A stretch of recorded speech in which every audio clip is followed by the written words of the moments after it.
Halo, assalamualaikum teman-teman. Kembali lagi di channel aku. Terima kasih buat kalian yang udah mau klik video aku. Nah, ini aku mau nata buku anak aku yang aku beli tiap per bulannya itu 2 buku. Alhamdulillah. Kemudian aku lanjut lagi, aku beresin ruang tamu yang super berantakan ini. Aku kembalikan ke tempatnya masing-masing. Ini ada setrikaan, terus ada mesin blender portable dan lain-lain. Kemudian aku juga akan menata bubur sun.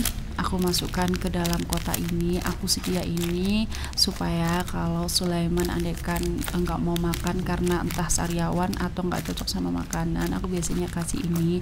Atau kalau dia lapar lagi setelah makan atau makanan yang aku masak belum siap, biasanya aku kasih ini lebih dulu untuk mengganjal. Pokoknya ada makanan aja yang masuk ke perutnya, seperti itu ya teman-teman. Nah, ini masih di ruang tamu. Aku ambil kresek-kresek yang tidak terpakai. Kemudian aku juga menata area rak sepatu. Aku kembalikan ke raknya masing-masing, tiap sandal atau sepatu yang berserakan. Nah, aku juga bersihkan area di bawahnya atau di belakangnya rak itu. Kemudian aku sapu-sapu ruang tamunya sebelum aku pel ya teman-teman. Nah, ini sengaja aku nggak pel dulu karena di luar hujan. Kemudian kalau nanti suami datang itu kan pasti ngotorin lantai lagi.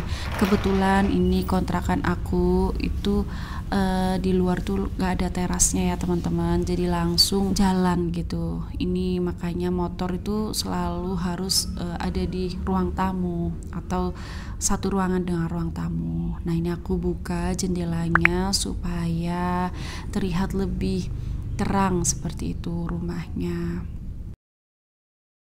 Nah, ini lanjut lagi, aku mau melipat jas hujan yang sudah kering. Nah, karena minim untuk centelan, jadi aku taruh di pintu. Nah, setelah dilipat, ini aku masukkan ke dalam motor. Nah, area kedua ini aku menata area kamar supaya nanti ketika suami dan Sulaiman datang itu bisa nyaman ketika istirahat. Aku mau rapikan juga. Ini adalah bedak-bedaknya Sulaiman. Ini ada bedak dari Switzal. Kemudian ada minyak telon. Ini dari Switzal juga. Nah, ini yang tak boleh ketinggalan ada Pure Baby yang Rush Cream. Jadi kalau anak aku iritasi karena popok, aku biasanya andalanku adalah Pure Baby yang Rush Cream ini. Ini benar-benar bagus ya bun. Kemudian ada mic cleanser punya aku. Ini ada Kaladin juga untuk alergi dan sebagainya. Ini aku lanjut lagi, aku beresin, aku lipat-lipat selimut, kemudian kerudung-kerudung yang kotor aku letakkan di tempat kotor juga. Nah teman-teman, seperti kita ketahui ya, semua barang, semua bahan itu sekarang rata-rata pada naik semua. Sehingga kemarin budgeting aku yang bulan lalu ya, bulan Desember, itu banyak sekali yang tak sesuai. Banyak pengeluaran, banyak tabungan aku yang akhirnya kepakai untuk kebutuhan rumah, untuk kebutuhan dapur. Jadi benar-benar inflasi makin terasa ya teman-teman. Dan tara, alhamdulillah area kamar akhirnya beres juga dan alhamdulillah siap untuk istirahat. Nah, kemudian ini abinya Fatih membacakan buku tentang kisah teladan dari Abdurrahman bin Auf. Nah, ini adalah cerita Islam yang mana Abdurrahman bin Auf ini seorang yang kaya raya namun tetap rendah hati dan juga dermawan. Dia sangat senang bersedekah. Harapan kami atau harapan aku dan suami Sulaiman bisa meniru, mencontoh kisah-kisah dari orang-orang hebat seperti Abdurrahman bin Auf. Teman-teman, ini aku mau memperbaiki, mau evaluasi dari budgeting aku bulan Desember untuk Februari besok. Nah, kemarin-kemarin itu aku udah nggak nyatet lagi gitu teman-teman, tapi aku langsung masukkan ke dalam dompet-dompet untuk pos-posnya itu. Nah, karena bulan Januari ini ternyata banyak sekali pengeluaran tak terduga, sehingga uang yang udah aku pos-posin itu ternyata masih kurang. Kemudian aku mengambil uang tabungan seperti uang listrik yang aku pangkas, yang biasanya aku ngisi 100.000, akhirnya aku cuma mengisi atau membeli token sebesar 50.000, dan masih banyak uang-uang lainnya yang terpakai ya teman-teman. Maka dari itu aku mau evaluasi, aku mau nyatet lagi, dan mohon maaf kalau YouTube aku kembali aktif lagi setelah berapa bulan, karena memang suami sebenarnya takutnya nggak keurus gitu rumah, karena aku kan udah bekerja. Aku mau bikin budgeting bulan depan untuk bulan Februari, karena ini kan udah masuk di akhir bulan Januari. Memang sih benar, ada yang bilang, ngapain sih susah-susah untuk budgeting, toh ya pasti ada pengeluaran tak terduga. Nah teman-teman, ini adalah ekspresi atau pemikiran yang keliru ya teman-teman, karena dengan budgeting itu benar-benar mengarahkan kita, uang kita itu mau dipakai untuk apa, dan sudah ada pos-posnya teman-teman. Kalau semisal ada pengeluaran tak terduga di luar budgeting kita atau pos-pos yang sudah kita buat, itu yang namanya adalah masuk mungkin dana darurat ya teman-teman.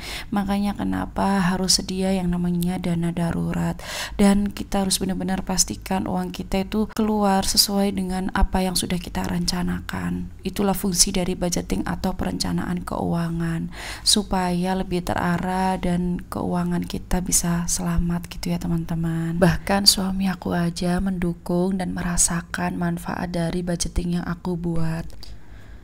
Nah, ini adalah budgeting aku di tahun 2022, tepatnya bulan Juni. Nah, ini untuk uang makan itu aku waktu itu budget 118 atau 120.000 teman-teman. Nah, ternyata realitanya itu kondisi sekarang di 2023 itu tidak memungkinkan ya teman-teman. Artinya itu tidak bisa dipakai lagi. Karena apa? Semua bahan inflasi, ada kenaikan, BBM naik, kemudian berdampak kepada bahan-bahan lain itu naik semuanya ya teman-teman, seperti bahan-bahan makanan, berambang atau bawang merah, kemudian banyak sekali yang naik, termasuk karena anak aku kan pindah daycare, sehingga biayanya juga makin sedikit lebih mahal dari sebelumnya. Nah, kemarin kenapa sampai bengkak banget pengeluaran aku? Ternyata aku itu mengganti susunya Fatih atau susunya Sulaiman itu ke susu yang lebih mahal dari sebelumnya, atau yang biasa diminum.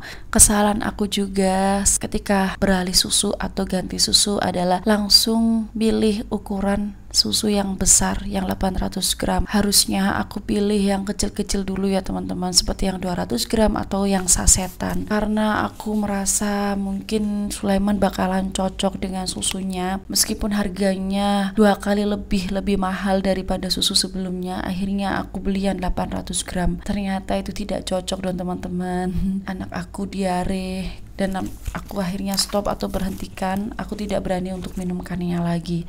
Nah, meskipun susu itu mahal ya teman-teman, belum tentu bagus dan cocok untuk anak kita.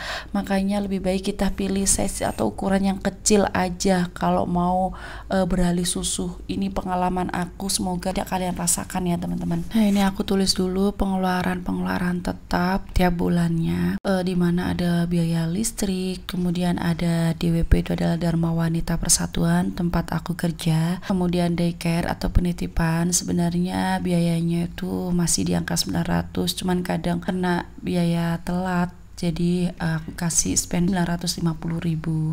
Kemudian aku total pengeluaran tetap aku per bulannya, yang totalnya ada di angka 2.105.000. Kemudian aku tulis juga pengeluaran yang tidak tetap. Artinya apa? Pengeluaran yang aku tulis ini biasanya lebih besar atau bisa jadi lebih kecil dari yang aku tulis. Nah, aku biasanya nulisnya lebih besar, aku besarin gitu supaya nanti nggak kaget gitu loh teman-teman kalau ada kurang-kurangnya. Nah, pengeluaran tiap orang itu berbeda-beda ya teman-teman. Mungkin bagi yang belum berumah tangga itu tidak ada biaya untuk uang susu plus pampers, terus tidak ada uang galon LPG karena masih ikut orang tua. Nah, ini kembali ke pengeluaran teman-teman masing-masing itu beda-beda ya. Jadi disesuaikan aja dengan pengeluaran teman-teman. Ini hanya contoh saja ya. Nah, ini anggaran dana pendidikan aku dari gaji aku dan suami, aku anggarkan 100.000. Cuma karena aku ada pekerjaan sampingan, itu biasanya ada tambahan sekitar 300 sampai 400.000 per bulannya. Jadi lumayan ya, bisa hampir 400 sampai 500.000 aku save untuk pendidikan anak. Untuk hari tuanya yang pengeluaran tidak tetap aku coret dan aku tulis di bawahnya pendidikan anak. Untuk biaya kerudung ini ternyata aku ada seragam baru ya teman-teman, sehingga aku anggarkan untuk beli kerudung. Jadi aku tulis juga untuk pengeluaran tidak tetapnya. Ini aku kerudungnya sekitar 80.000 ya teman-teman. Aku belinya di Shopee. Sebenarnya aku pengen beli harga yang biasa ya, di bawah 50.000, karena warna yang aku cari itu tidak ada adanya yang ini ya, sudah aku keluarkan uang 80.000. Nah, ini aku anggarkan juga buku untuk Fatih 100.000 karena aku ingin Fatih itu terbiasa membaca dan jadi anak yang gemar membaca nantinya ya teman-teman. Dan ini dimulai dari pendidikan di rumah. Kita sebagai orang tua harus menyediakan buku di rumah supaya anak juga yang dilihat buku dan suka membaca buku. Akhirnya sampai juga di akhir video ini. Semoga video aku ini dapat memotivasi dan menginspirasi teman-teman yang ada di rumah, terutama para moms, para bunda-bunda, supaya lebih semangat lagi budgetingnya, supaya keuangan keluarga terselamatkan. Nah, ini aku juga tak lupa nulis cicilan tanah ya teman-teman, sebesar 2.361.000 nilainya atau angkanya cukup besar, tapi ya ini ikhtiar kami, aku dan suami, untuk bisa punya rumah atau hunian sendiri. Semoga video aku bermanfaat buat teman-teman. Assalamualaikum warahmatullahi wabarakatuh. See you on my next video. Bye bye.